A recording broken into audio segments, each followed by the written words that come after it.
환영합니다, 여러분. 바쁜 일상 속에서 잠시 벗어나서 지식과 통찰을 든든하게 채워가는 시간이죠. 오늘의 심층 탐구에 오신 것을 환영합니다. 네, 반갑습니다. 매일 쏟아지는 그 정보의 홍수 속에서 정말 가치 있는 지식의 정수만 딱 뽑아서 전해드리는 시간이죠. 맞아요. 혹시 청취자 여러분, 오늘 하루 여러분의 일정은 무엇을 기준으로 움직이고 계신가요? 아마 대부분 스마트폰 캘린더 앱이나 직장 상사의 지시, 아니면 쉴 새 없이 울려대는 메신저 알림 이런 걸 텐데요. 그러니까요. 저도 아침부터 알림 소리에 깨서 움직였거든요. 그런데 만약에 여러분의 하루 일정이 온전히 달의 인력, 그리고 바다의 수위에 의해서만 결정된다고 한번 상상해 보세요. 야, 그거 정말 색다른 상상이네요.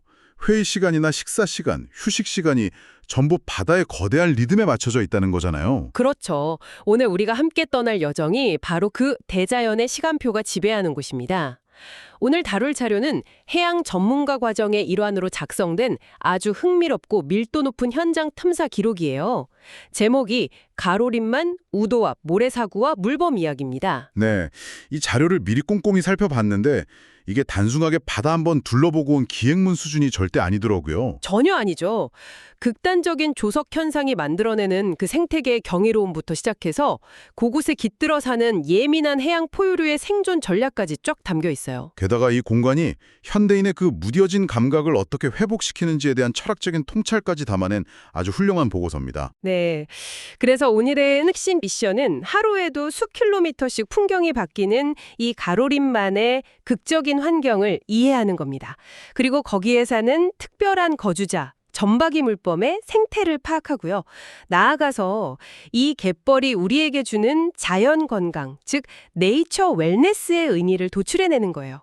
정말 흥미로운 접근이에요. 사실 현대사회에 우리는 내가 원할 때 언제든 원하는 것을 얻고 또 이동할 수 있잖아요. 이른바 온디맨드 라이프스타일에 완벽하게 적응해 있죠. 맞아요. 버튼 하나면 다 되는 세상이니까요. 그런데 대자연의 거대한 스케일 앞에서는 인간의 그런 통제력이 일순간에 무력화되거든요. 오늘 우리가 분석할 이 탐사 기록은 우리가 잊고 지내던 그 압도적인 자연의 호흡을 아주 생생하게 포착하고 있습니다. 자, 이제 본격적으로 파헤쳐 볼까요? 우리가 지금 상상 속에서 도착한 곳은 충청남도 서산과 태안 사이에 아주 깊숙이 자리 잡은 가로림만입니다. 네, 지리적으로 보면 입구는 아주 좁은데 안쪽으로 쑥 들어갈수록 넓어지는 전형적인 호리병 모양의 반폐쇄성 내만이죠. 맞아요. 우리 청취자분들은 해양과학에서 말하는 사리와 조금의 차이, 그러니까 조석 간만의 원리는 이미 잘 아실 텐데요. 여기서 정말 놀라운 건 가로림만 특유의 스케일이더라고요. 그렇죠. 스케일이 정말 압도적입니다. 사리 때 이곳의 조차, 그러니까 물이 최고조로 들어왔을 때랑 가장 많이 빠졌을 때의 높이 차이가 무려 5에서 6m에 달한다고 합니다. 맞습니다. 5, 6m면 대략 아파트 2층 높이거든요. 그 엄청난 수계가, 물덩어리가 하루에 2번씩 들어왔다 나가는 셈이죠. 하루에 2번이나 그 좁은 입구를 통해서 그 막대한 양의 바닷물이 밀려들고 또 빠져나가니까 당연히 내부 지형 변화가 극적일 수밖에 없겠네요. 네, 그래서 탐사 기록에 따르면 물이 완전히 빠지는 간조시에는 무려 약 3km에 달하는 거대한 갯벌과 모래톱이 바다 위로 그 웅장한 모습을 드러낸다고 합니다. 와, 3km요? 웬만한 신도시 하나가 갯벌 위로 그냥 솟아오르는 수준이네요. 그렇죠. 지형학적으로 보면 이 거대한 모래사구는 수천 년 동안 조류의 그 강한 에너지가 빚어낸 자연의 예술작품이라고 볼 수 있습니다. 근데 이 조석 간만의 차이가 단지 풍경이 멋있게 변한다 이것만을 의미하는 게 아니더라고요. 그럼요. 단순한 풍경 변화 그 이상이죠. 제가 이 자료를 읽으면서 가장 인상 깊었던 부분 중 하나가 이 물때가 탐사자들에게는 절대적으로 순응해야만 하는 안전의 핵심 규칙으로 작용한다는 점이었어요. 굉장히 중요한 포인트를 짚어주셨네요. 간조 때는 우도암 모래사구까지 걸어서 들어갈 수 있는 길이 쫙 열리잖아요. 네, 근데 만조가 시작되면 그 광활했던 길이 순식간에 물 밑으로 완전히 사라져버린다는 거죠. 정확한 지적입니다. 가로림만 같은 갯벌 지형에서 물이 들어오는 속도는 정말 상상을 초래하거든요. 막 엄청 빨리 들어오나요? 지형이 평탄하기 때문에 수위가 아주 조금만 높아져도 물이 차오르는 면적이 기하급수적으로 넓어져요. 어떨 때는 성인의 빠른 걸음보다 조류가 밀려드는 속도가 더 빠를 때도 있습니다. 듣기만 해도 좀 아찔하네요. 도보 이동이 아예 불가능해지는 거잖아요. 맞습니다. 그래서 이 자료는 만조와 갠조 시간을 예측하는 게 단순한 정보 확인이나 일정 관리가 아니라 생명과 직결된 문제라는 걸 거듭 강조하고 있어요. 그 인간은 막 자본이나 기술을 이용해서 시간을 단축하고 공간의 제약을 뛰어넘는 데 익숙하잖아요. 그렇죠. 온디맨드 라이프니까요. 근데 이곳에서는 바다가 허락한 시간표를 단 1분이라도 어기면 곧바로 고립이라는 치명적인 위협에 직면하게 되네요. 인간의 오만함이 절대 통하지 않는 공간이랄까요? 철저히 자연의 규칙에 복종해야만 하는 거죠. 안전을 위해서라도 대자연의 법칙을 따를 수밖에 없는 환경입니다. 대자연 앞에서는 프리패스 같은 게 존재하지 않는다는 사실이 진짜 묘한 경외감을 주네요. 여기서 정말 흥미로워지는 부분은 바로 이겁니다. 어떤 부분이죠? 바다가 허락한 그 짧은 시간에만 만날 수 있는 모래사구의 진짜 주인들 이야기예요. 기록을 보면 가로림만 우도한 모래사구에 아주 귀한 거주자들이 등장하거든요. 바로 점박이 물범입니다. 아, 점박이 물범. 해양 생태계에서 정말 중요한 동물이죠. 보통 이 친구들은 백령도 쪽에서 많이 관찰되는 걸로 알려져 있는데 이 가로림만 내만 아주 깊숙한 곳까지 찾아온다는 게 꽤 놀라웠어요. 생물 지리학적으로 매우 의미 있는 현상입니다. 점박이 물범은 황해 생태계를 대표하는 기수종이자 해양 포유류인데요. 보통은 백령도와 가로림만을 오가며 서식하는 것으로 파악됩니다. 그럼 가로림만에는 몇 마리 정도가 오나요? 통상 10마리 내외의 소규모 무리가 지속적으로 관찰되고 있습니다. 이들의 생태 패턴을 분석해보면 앞서 우리가 계속 이야기했던 그 물때와 완벽하게 동기화되어 있다는 걸 알 수 있어요. 아, 물때에 맞춰서 행동한다고요? 네. 물이 빠져서 모래톱이 넓게 드러나는 간조가 되면 이 물범들은 물 밖으로 올라와서 무리를 지어 휴식을 취합니다. 그러다가 물이 들어오면요? 수위가 높아지는 만조가 오면 다시 물속으로 들어가서 아주 활발하게 먹이 활동을 시작하는 거죠. 와, 식사 시간과 휴식 시간이 온전의 달의 인력에 딱 맞춰져 있는 거네요. 근데 물범들이 굳이 모래톱 위로 기어 올라와서 쉬어야만 하는 생물학적 이유가 따로 있나요? 아, 그 부분 궁금하실 수 있죠? 네, 어차피 바다에 사는 애들이면 그냥 물속에 계속 있으면 굳이 물때를 기다릴 필요가 없을 텐데 말이죠. 아주 예리한 질문이십니다. 해양 포유류에게 이 상륙 행동, 그러니까 물 밖으로 나오는 행동은 생존을 위한 필수 대사 과정이에요. 대사 과정이요? 네, 포유류인 물범은 수중에서 자기 체온을 유지하기 위해 엄청난 에너지를 소모하거든요. 그래서 물 밖으로 나와 햇볕을 쬐며 체온을 올리고 동시에 대사율을 낮춰서 에너지를 비축하는 과정이 반드시 필요합니다. 아, 그러니까 계속 물에만 있으면 체온도 떨어지고 에너지도 너무 많이 뺏긴다는 거군요. 맞습니다. 게다가 털갈이를 하거나 피부에 붙은 기생충을 건조시켜서 떨어뜨리는 데에도 모래사구 위에서의 시간은 필수적이죠. 결국 이 친구들한테 간조 때 드러나는 모래톱은 단순한 쉼터가 아니네요. 그렇죠. 생명 연장을 위한 필수적인 충전소인 셈입니다. 체온 조절과 에너지 비축이라는 대사 비용의 문제였군요. 게다가 이 자료를 보니까 가로림만에 점박이 물범만 있는 게 아니더라고요. 네, 다른 해양 포유류도 관찰되죠. 우리나라 토종 돌고래로 유명한 상괭이 무리도 이 지역에서 심심치 않게 관찰된다고 기록되어 있어요.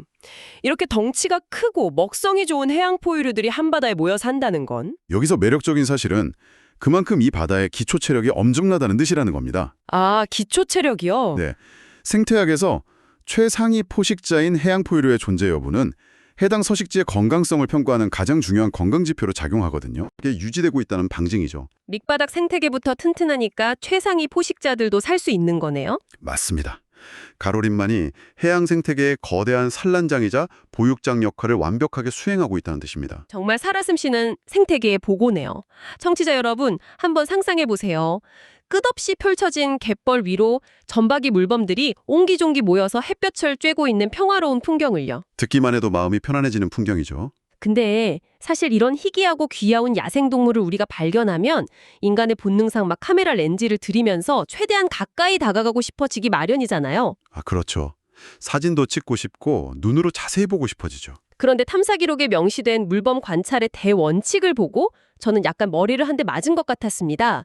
그 원칙이 바로 가까이 보는 것이 아니라 방해하지 않는 것이었거든요. 생태 탐사자가 가져야 할 가장 성숙하고 핵심적인 윤리의식입니다. 점박이 물범은 시각과 청각에 매우 발달해 있고 경계심이 극도로 강한 동물이에요. 아, 시청각이 예민하군요. 네. 그래서 이 탐사 기록에서는 관찰자를 위한 5가지 행동 수칙을 아주 구체적이고 단호하게 제시하고 있습니다.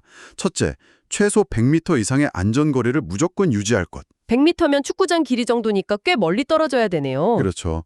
그리고 둘째, 드론이나 확성기 같은 소음 발생 장비의 사용을 철저히 금지할 것. 저는 여기서 특히 흥미로웠던 게 드론 금지 조항이었어요.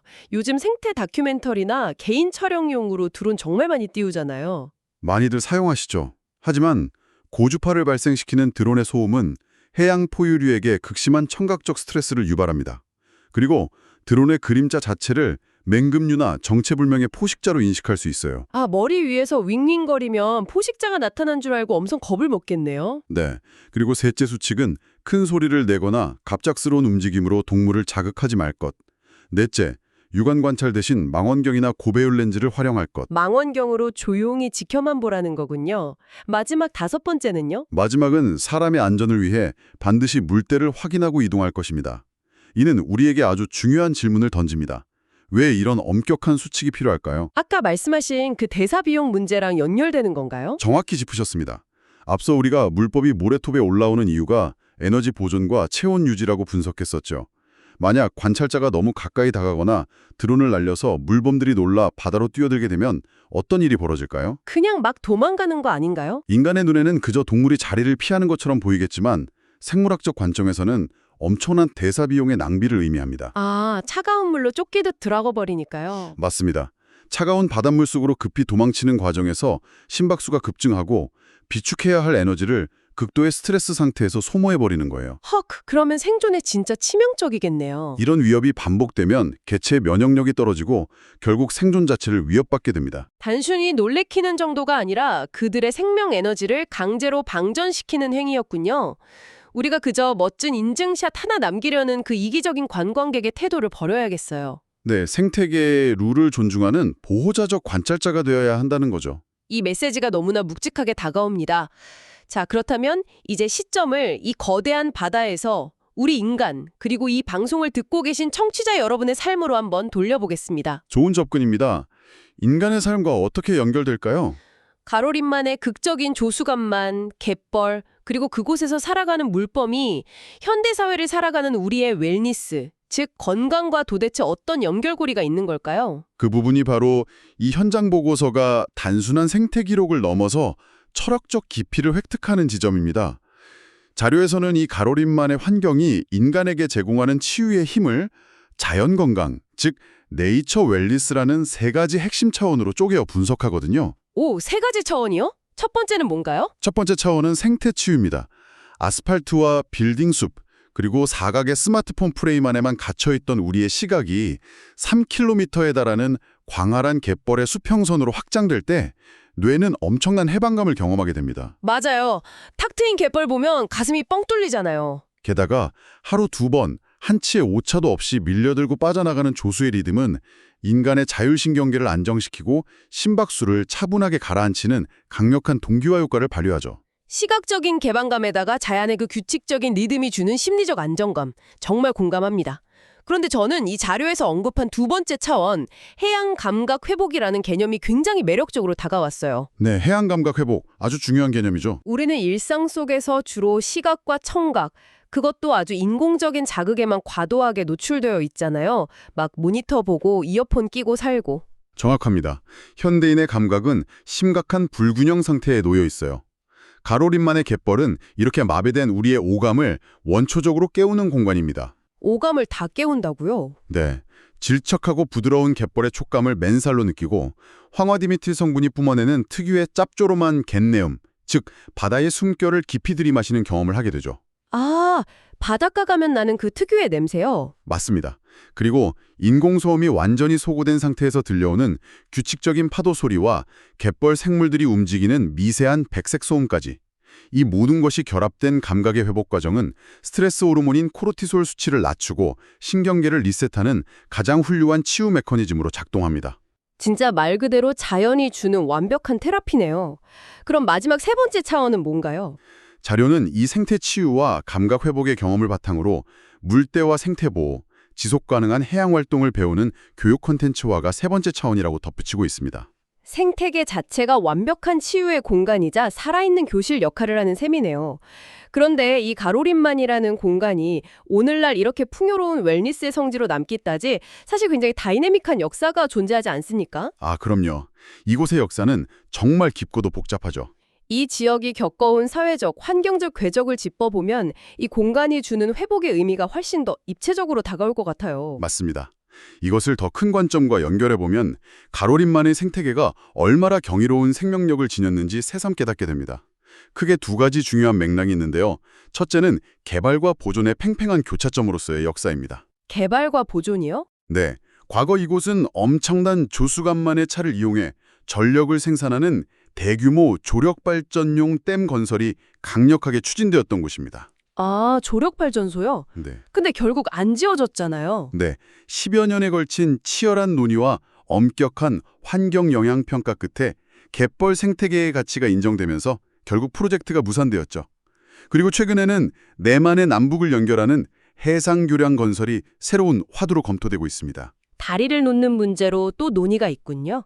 물론 저희는 여기서 어떤 정책이 옳다 그르다를 판단하려는 건 아닙니다. 물론입니다. 철저히 사실관계만 놓고 보는 거죠. 중요한 것은 가로림만이 인간의 인프라 개발 수요와 자연의 보존 가치가 끊임없이 부딪히고 타협하는 현대 환경사의 아주 중요한 리트머스 시험지 역할을 해왔다는 사실입니다. 거대한 담론이 늘 살아 숨쉬는 현장이군요. 그리고 또 하나 빼놓을 수 없는 가슴 아프지만 위대한 역사가 있죠. 바로 2007년에 있었던 태안 앞바다 유류 유출 사고입니다. 그렇습니다. 당시 수만 톤의 원유가 덮치면서 이 일대의 해양 생태계는 그야말로 괴멸적인 타격을 입었습니다. 수많은 전문가들이 서해안 생태계가 회복되려면 수십 년, 길게는 한 세기가 걸릴 거라고 비관했었죠. 저도 그때 뉴스 보면서 진짜 까마득하다고 생각했거든요. 하지만 120만 명이 넘는 자원봉사자들의 헌신적인 노력과 스스로를 정화해내는 갯벌의 압도적인 자정 능력이 결합해서 기적적인 회복을 이뤄냈습니다. 정말 대단했죠. 한때 검은 기름으로 뒤덮였던 바다에 다시 점박이 물범이 찾아오고 상괭이가 헤엄치고 있다는 사실.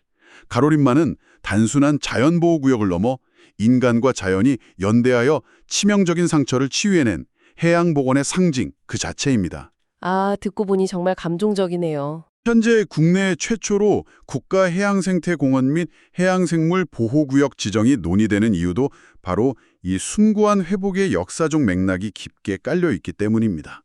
치명적인 상처를 딛고 스스로를 치유해낸 바다.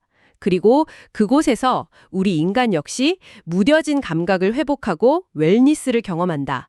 진짜 가슴이 웅장해지는 연결고리입니다. 네, 자연과 인간의 진정한 공존을 보여주는 사례죠.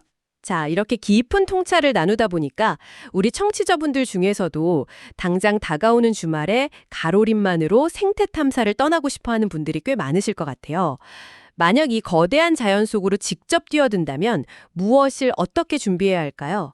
자료에서는 이 부분도 다루고 있죠? 네, 아주 철저하게 다루고 있습니다. 해양 탐사는 단순히 배낭 메고 산책 나가는 것과는 차원이 다른 준비를 요구하거든요. 자료에서는 해양 전문가로서 반드시 갖춰야 할 5가지 필수 체크리스트를 매우 엄격한 톤으로 제시하고 있습니다. 오, 5가지나요? 어떤 것들인가요? 첫째, 자신의 생명줄을 쥐고 있는 조석표의 철저한 숙지입니다. 아까 강조했던 그 물때 확인이네요. 네. 둘째는 시시각각 변하는 해양 기상 상황의 지속적인 모니터링입니다. 셋째, 물이 들어오고 나가는 시간에 맞춘 치밀한 이동 동선 설계고요. 물 들어오는 속도가 빠르니까 동선 짜는 게 진짜 중요하겠어요. 그렇죠. 넷째는 통신 불량이나 예기치 못한 고립 상황에 대비한 2중, 3중의 비상 연락체계 구축입니다. 그리고 마지막 5째가 바로 현장의 변화를 꼼꼼히 남기는 기록의 자료화입니다. 와, 조석표 숙지부터 비상 연락망까지 이건 그냥 주말 여행 짐 싸는 게 아니네요. 진짜 탐험가들이나 할 법한 고도의 준비 과정입니다. 특히 마지막에 언급하신 기록의 자료화라는 부분은 단순한 안전을 넘어서 어떤 학술적인 태도까지 엿보이는 대목이에요. 바로 그 지점이 이 체크리스트의 핵심입니다. 자료에 등장하는 아주 철학적인 문구를 하나 인용하자면요. 네, 어떤 문구죠? 이러한 치밀한 사전조사와 기록의 행위는 목적지를 가기 위한 단순한 준비 단계가 아니라 전문가로 성장하는 과정 그 자체라는 것입니다. 야, 전문가로 성장하는 과정 그 자체다. 너무 멋진 말이네요. 바람의 방향을 읽고 수위의 변화를 계산하고 모래톱 위에 물범의 개체수를 세어 기록하는 그 모든 관찰의 순간들이 쌓여서 결국 살아있는 데이터가 되는 거거든요. 그 기록들이 모여서 큰 힘을 발휘하는 거군요. 맞습니다. 이 데이터들은 향후 더 정교한 해양 안전 교육의 밑거름이 되고 효과적인 생태 보호 정책을 수립하는 근거가 됩니다. 그리고 앞서 강조했던 자연 건강 컨텐츠를 더욱 풍성하게 만드는 대체 불가능한 자산이 되는 것이죠. 준비하고 기록하는 과정 자체가 이미 자연과 교감하고 그 일부가 되어가는 고귀한 여정이었네요. 자, 그렇다면 이 모든 것이 의미하는 바는 무엇일까요? 우리가 배운 것들을 한번 정리해 볼 필요가 있겠네요. 네, 우리는 오늘 가로림만 우도 앞 모래사구와 물범 이야기라는 이 밀도 높은 탐사 기록을 통해서 정말 많은 통찰을 뽑아냈습니다. 그렇죠.